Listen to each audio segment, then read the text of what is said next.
The hunger was a cold, hollow thing, a beast that gnawed from within, more persistent than the wind that scoured the valley and more chilling than the first hard frosts that silvered the dawn.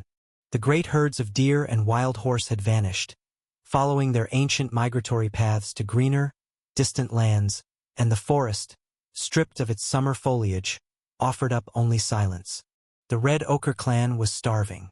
The cache of dried meat was gone, the smoked fish consumed, and the last of the marrow had been scraped from the bones of summer hunts. The faces of the children were pinched and pale, their usual boisterous energy replaced by a listless apathy that tore at the hearts of their elders. Borin, the chieftain, stood on the rocky promontory that overlooked their cave encampment, his gaze sweeping across the bleak, brown landscape. He was a man built of resilience, his body a knot of tough muscle, his face a testament to 50 hard-won seasons. He felt the gnawing in his own belly, but it was the quiet, gnawing fear in the eyes of his people that weighed on him most heavily. He knew this land. He knew its rhythms, its gifts, and its cruelties. And he knew that when all other game had fled, one great beast remained. A beast of solitude and immense power, a creature that did not migrate, for the valley was its kingdom, and it feared nothing within it. The woolly rhinoceros, the stonehide. It was less an animal and more a feature of the landscape, a living mountain of muscle and horn and foul temper. It was a creature of legend among the clan. The elders told stories of hunters who had faced it and been broken, their spears snapping like twigs against its thick, shaggy hide, their bodies thrown and trampled by its unstoppable charges. Its horn, a massive, flattened blade of keratin as long as a man's arm, could gut a cave bear. Its hide was a fortress, layered with thick subcutaneous fat and a dense mat of woolly fur that could turn aside all but the most perfectly placed spear thrust. To hunt the stonehide was not just a risk, it was a flirtation with annihilation. But as Borin looked down at the pale, hungry faces turned up towards him from the fire pit, he knew there was no choice. The law of the hunter was simple. You either found food, or you became food for the great, cold darkness. He descended from the promontory, his decision settling in his gut like a heavy, cold stone. He called for the hunters. They gathered in the flickering light of the main cavern, a grim-faced assembly of 10 men, the hope and strength of the clan. There was Turok, young and powerful, his muscles coiled with an arrogant energy. He was the clan's best sprinter, his spear thrown with a force that could fell a running deer at 40 paces. He saw the world as a series of challenges to be met with strength and speed, and he chafed under the slow, cautious leadership of his elders. And there was Kale, of the same age as Turok, but his opposite in almost every way. Where Turok was broad, Kale was lean. Where Turok was loud, Kale was quiet. His strength was not in his arm, but in his eyes. He was an observer, a reader of subtle signs, the bent twig that betrayed a game trail, the shift in the wind that heralded a storm. He saw the hunt not as a charge, but as a puzzle, a thing to be unlocked with patience and understanding. The other young men often mistook his silence for fear, a perception Kale did little to correct. And there was Gore, the oldest of the hunters, his body scarred from 100 hunts, his left arm crooked where a cave bear had mauled it years ago. He no longer had the strength for the chase, but his mind was a sharp, clear repository of hunting lore. He was the clan's memory. The deer have gone. The boar sleeps deep. Borin began, his voice a low rumble that commanded immediate silence. The hunger is upon us. We have one choice left. He did not need to say the name. It hung in the air, heavy and menacing. Turok's eyes lit up with a fierce, almost joyful fire. The stone hide, he exclaimed. It is time. We are strong enough. One good charge, a dozen spears, it will fall. Gore let out a dry, rasping sound that might have been a laugh. A dozen spears will feel like a dozen biting flies to the stone hide. Boy, you cannot charge a moving mountain. It will swallow your charge and spit out your bones. It knows no fear, only rage. And its rage is the end of all things. Then we will die with full bellies or empty ones, It makes no difference. Tarak shot back, his youthful pride stung by the old hunter's dismissiveness. It is better to die on our feet than to starve on our knees. There will be no dying, Borin said, his voice cutting through the rising tension. His gaze fell on Kale, who had been listening silently, his eyes fixed on the fire, his brow furrowed in thought. Kale, you are quiet. What does your silence say? Kale looked up, startled to be addressed. It says that Gore is right, he said softly. We cannot beat the stone hide with strength. Its strength is the mountain itself. We cannot outrun it in a short chase. Its charge is like a thunderbolt. But its strength is also its weakness. Tarak snorted. The boy speaks in riddles. What weakness? Its rage, Kale continued, his voice gaining a quiet confidence. Gore said it. It knows only rage. A charging rhinoceros cannot turn. It sees only what is in front of it. Its fury makes it blind. And its legs, though powerful, are short. It is built for the flat plains, not for the broken ground.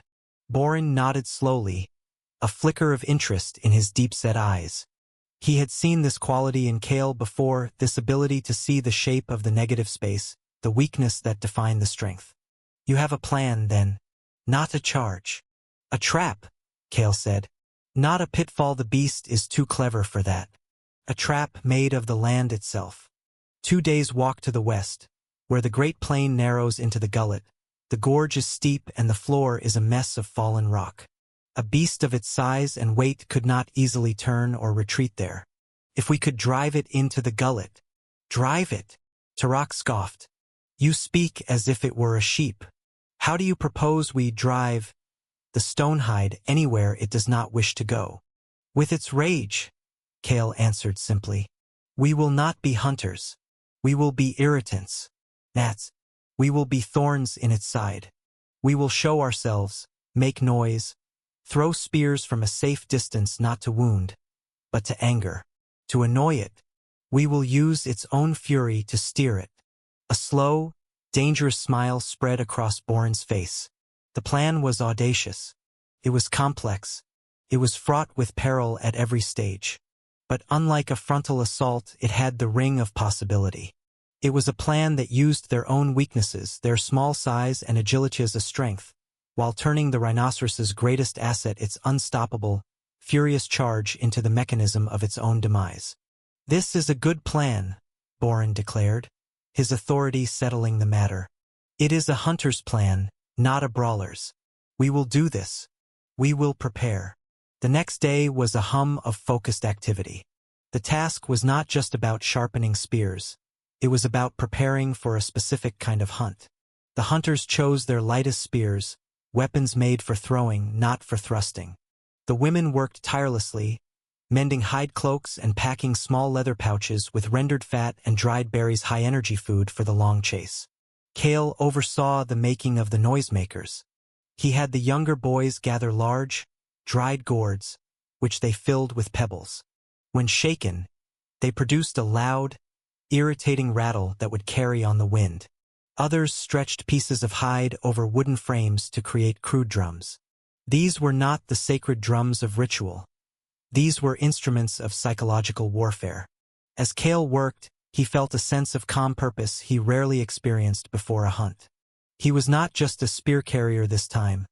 He was an architect of the chase. He felt the weight of the responsibility, but it was a clean weight, not the gnawing anxiety of his own potential failure. Gore approached him as he was testing one of the gourd rattles.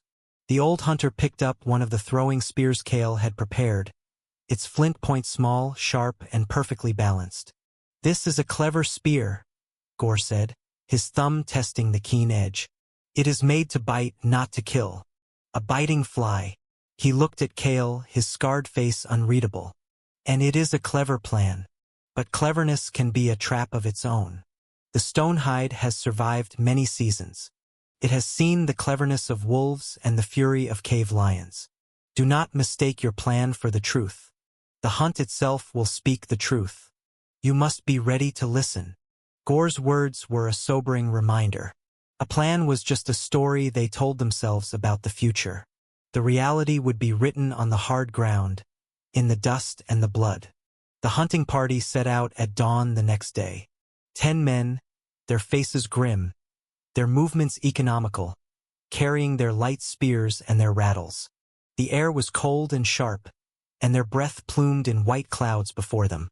They moved west, towards the vast, open plains where the stonehide was known to graze. They found its trail on the second day. It was unmistakable.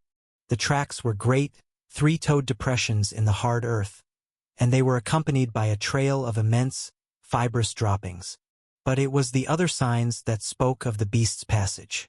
Great swathes of turf were torn up where it had grazed, and several young birch trees had been smashed to splinters, their bark rubbed off where the rhino had scraped its flanks or vented its aggression. They followed the trail with a new level of caution, moving in a crouched run from one piece of cover to the next. The flat plain offered little concealment, only scattered boulders and shallow depressions. Cale was the first to spot it. He held up a hand, freezing the party in place. He pointed towards a low ridge half a mile away. At first, the others saw nothing but a large, gray boulder. Then the boulder moved. It rose to its feet, shaking its massive head. The stonehide. Even at this distance, its size was breathtaking. It was a fortress of muscle and matted fur, its color a perfect camouflage against the gray rock and pale grass of the plains. Its great, forward-pointing horn was a dark slash against the skyline. It stood for a moment, testing the wind, its small, short-sighted eyes scanning its domain. Then, seemingly satisfied, it lowered its head and began to graze again. The hunters' hearts hammered in their chests. The legend was real. Boren gathered them in a shallow gully, his voice a low, urgent whisper. The plan is as Cale said. We will split into 3 groups. Tarak, you take 3 men. You are the right flank. You will move wide and get ahead of the beast, staying hidden. Cale, you take 2 men. You are the left flank. I will take Gore and the last 2 men. We are the tail. We will begin the dance. He looked at each man, his eyes locking with theirs. Remember, we do not engage. We do not get close. We are ghosts. We are whispers on the wind. We are an annoyance. We make it angry, we make it move, and we steer its anger west towards the gullet. Tarak, once it is moving, your job is to appear and disappear, to keep it from turning north. Cale, yours is to keep it from turning south. We in the tail will keep the pressure on from behind. No heroes. No lone charges. We work as one spirit or we die as 10 men. Go. The groups split up, melting into the landscape. Cale led his 2 men, young but steady hunters named Ren and Lorik, on a wide, circling path to the south. The tension was a physical thing, a tightness in his throat, a thrumming in his veins. He moved with an intense focus, his eyes constantly scanning the rhino, the terrain, and the positions of the other hunters, who were now just fleeting, fur-clad figures in the distance.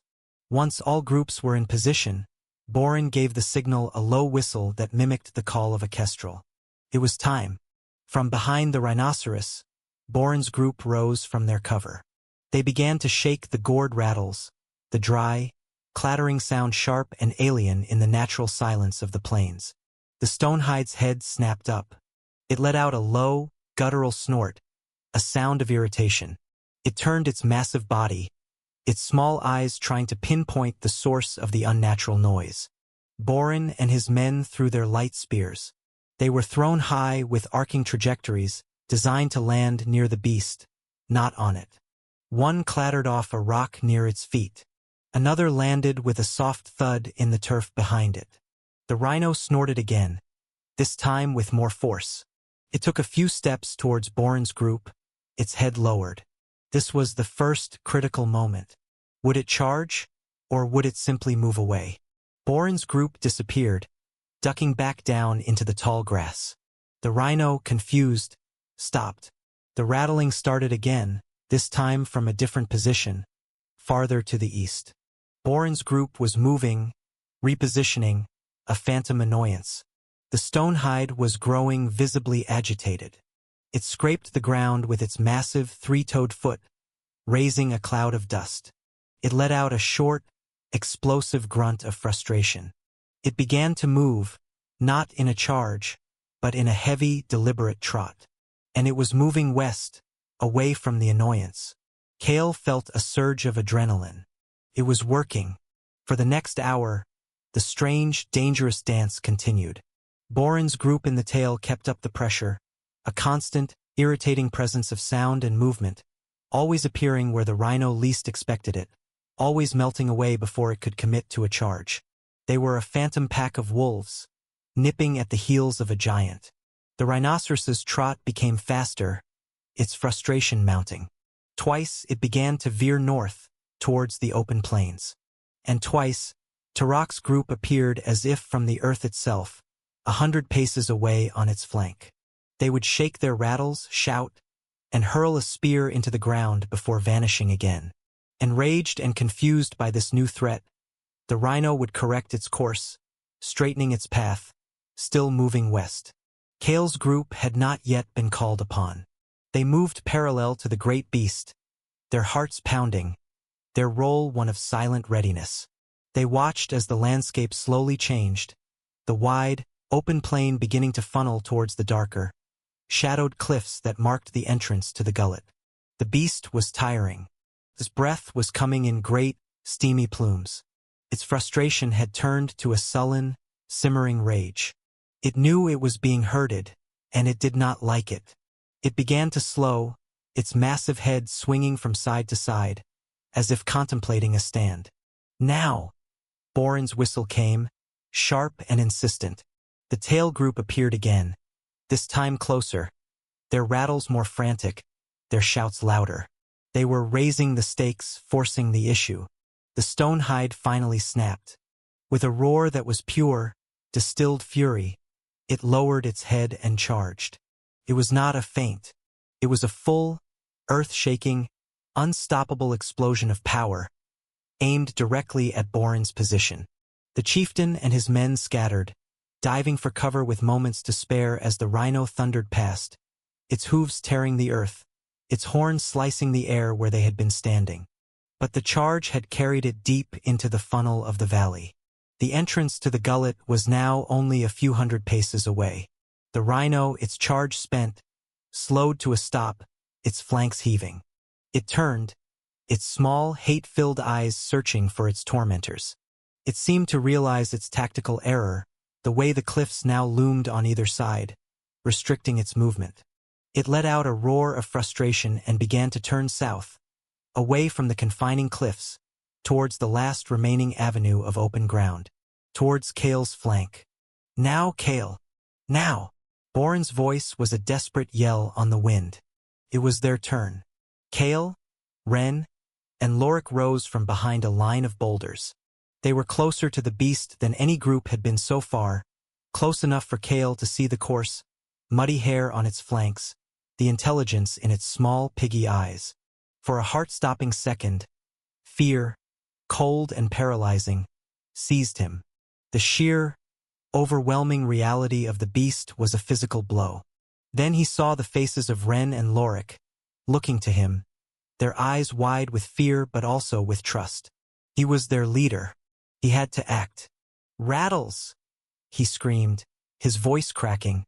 They shook the gourds, the sound puny against the rhino's enraged snorts. "Throw!" They hurled their spears.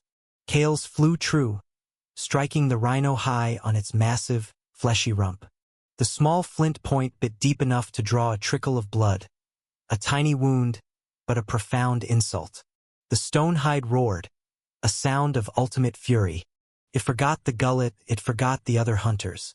Its entire world, its entire universe of rage, focused on the three small figures who had dared to draw its blood. It turned its massive body, its movements surprisingly agile, and lowered its head. Kale saw the charge coming. It was not a distant, abstract event. It was happening to him. The ground began to tremble. The air seemed to compress. The great horn, caked with the dirt of 100 battles, was aimed directly at his chest. In that moment he knew Gore had been right. The plan was just a story. This the thundering hooves, the stench of enraged animal, the certainty of imminent, violent death. This was the truth. The trap had been sprung, but it was unclear who was the hunter and who was the prey. Time seemed to slow, to stretch and warp. The thundering hooves of the charging Stonehide were the beats of a funeral drum, each one a step closer to Cale's annihilation. The world narrowed to the massive, horned head, the hate-filled eyes, and the certainty that his plan had led him to this single, final, fatal point. His mind, which had been so clear, so strategic, was now a white void of pure terror. "Cale, move!" Wren's scream cut through the paralysis. The younger hunter grabbed Cale's arm and yanked him backward, pulling him out of his frozen stance. The spell was broken. Instinct took over where thought had failed. Cale scrambled, diving headfirst behind the line of boulders they had used for cover. He landed hard on a bed of sharp rocks, the impact jarring his teeth, but he felt no pain. A split second later, the Stonehide smashed into the other side of the boulders. The sound was a deafening crack, a fusion of a rockslide and a thunderclap. The ground beneath Cale bucked as the rhino's immense force struck their meager shield. A shower of rock fragments and dust exploded into the air. The beast roared in frustration, its horns scraping against the hard granite, sending a shower of sparks into the air. It had been denied its immediate target, but its fury was undiminished.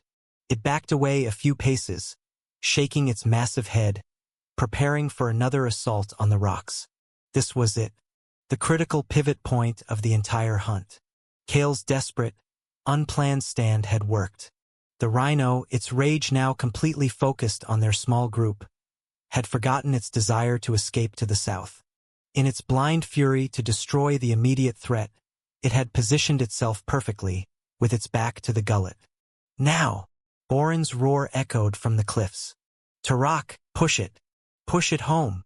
From the north, Tarak and his men burst from cover, running at a full, reckless sprint, not at the rhino, but behind it, their shouts and rattles creating a terrifying wall of sound that cut off the beast's last avenue of retreat. The Stonehide was trapped. In front of it was the immovable line of boulders hiding the hunters who had wounded it. Behind it was a new, screaming, advancing threat. To its left and right were the rising, impassable cliffs. The only path left was the one Cale had planned from the beginning. The dark, forbidding maw of the gorge. With a final, bellowing roar of defiance and rage, the rhinoceros chose its path. It abandoned its assault on the boulders and wheeled its massive body around, charging headlong into the rocky, treacherous confines of the gullet. A collective sigh of relief and triumph went through the scattered hunters. Phase 1 was complete. The beast was in their trap. But as Cale peered over the top of the shattered boulder, watching the great beast disappear into the shadows of the gorge, he knew the most dangerous part of the hunt was yet to begin. "Stay sharp," Boren yelled, his voice echoing strangely between the narrow stone walls. "It is cornered now. A cornered beast is the most dangerous of all. Killers, with me. Tarak, Cale, you take the high ground. Watch the walls. Keep it from trying to climb. Block its retreat. We end this now." The roles shifted instantly.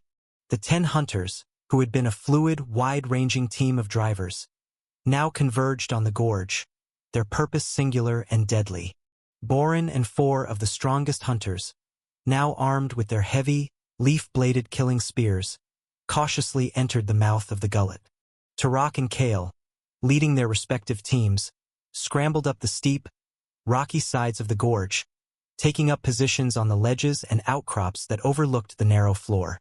From his vantage point, Cale could see the entire scene laid out below him. The gullet was a chaotic jumble of massive, fallen boulders and sharp-edged scree.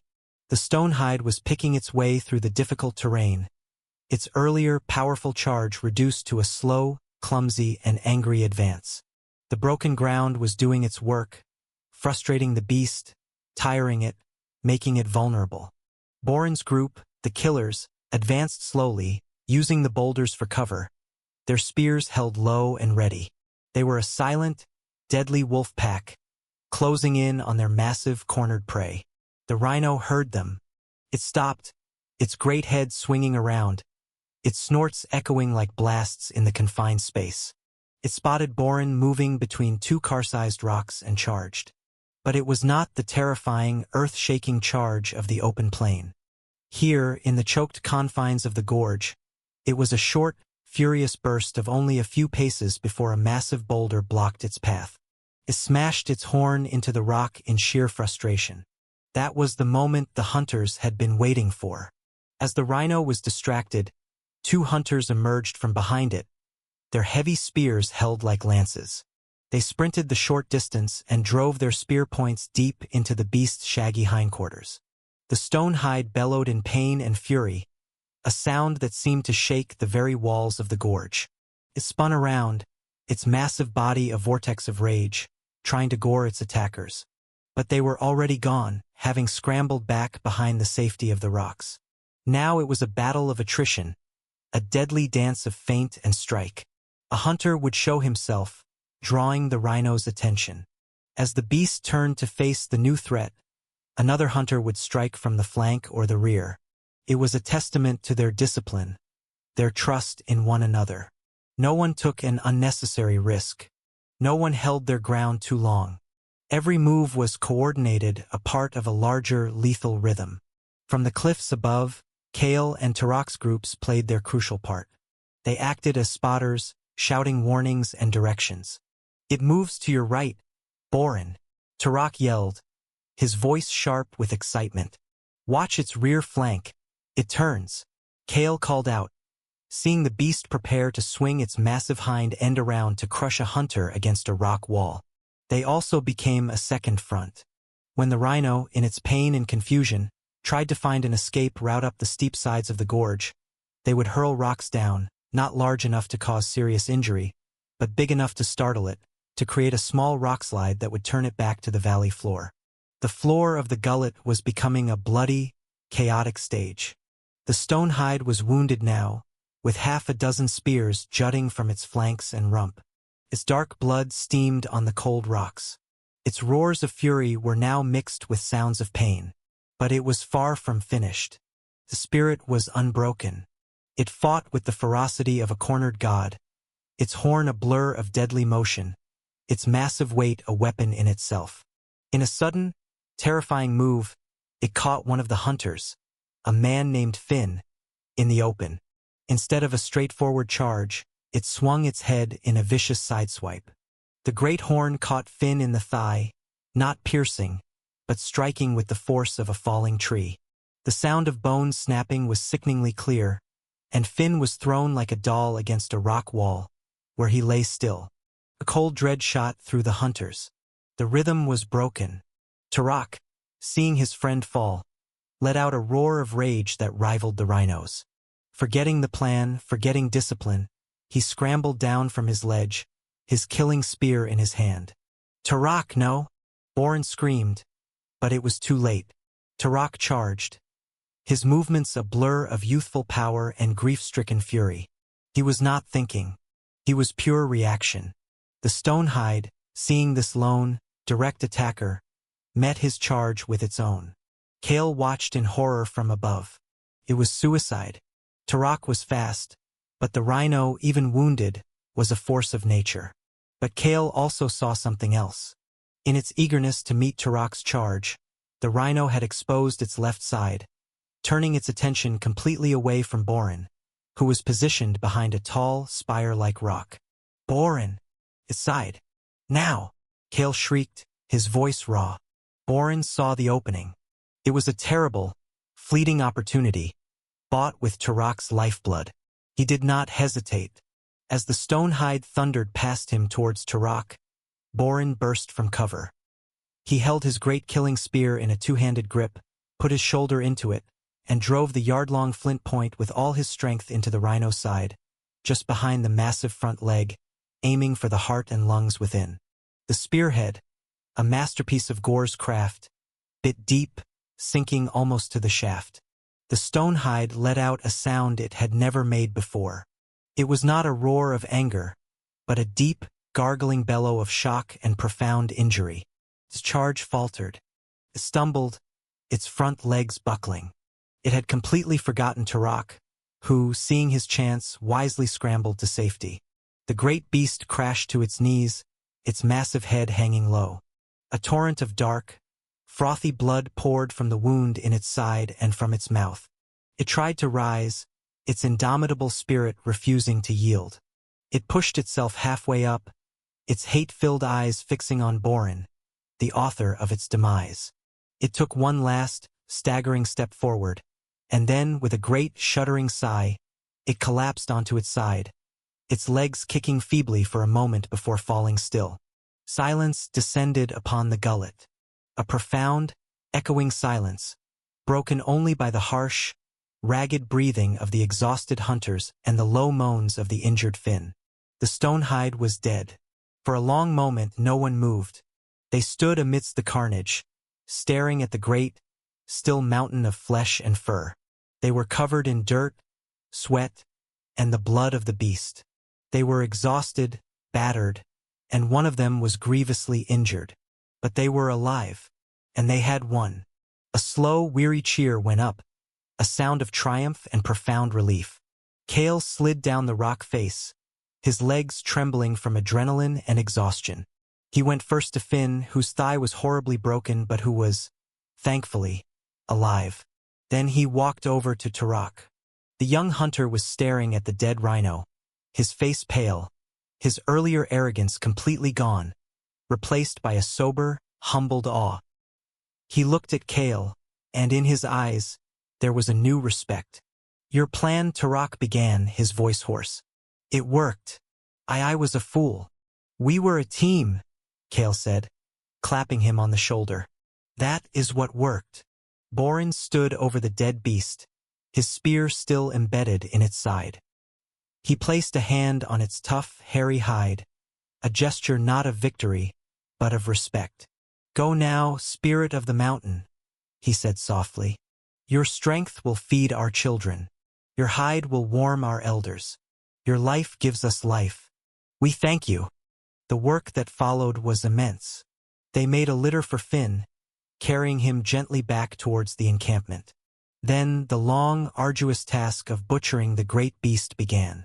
It was a testament to the scale of their prize. The hide alone was a burden for 4 men. The meat had to be carved off in huge slabs, a bounty so vast it was hard to comprehend. The great horn was carefully removed, a trophy and a source of powerful tool material. The head, too heavy to carry, was left for the scavengers. When the hunting party finally returned to the clan, it was as heroes from a legend. They were bruised and bloody, carrying their wounded comrade, but they were followed by teams of men and women hauling a mountain of life-giving meat. That night, the clan feasted as they had not feasted in years. The smell of roasting rhinoceros meat, rich and fatty, filled the great cavern.